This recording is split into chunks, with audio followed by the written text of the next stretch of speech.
Got some Abelardos. Abelardo's is a Omaha-based Mexican fast food chain, and their whole thing is that they're open really late. So if you're at the bar and you've had a few too many soda pops, go to Abelardo's afterwards.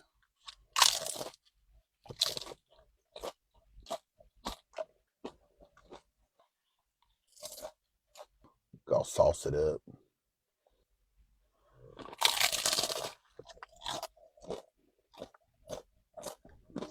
I ain't gonna lie, that sauce I put on it, it's actually a little bit hot.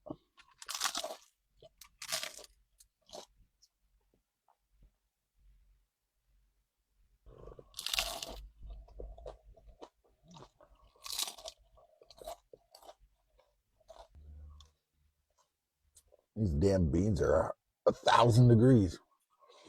Got an Oreo churro.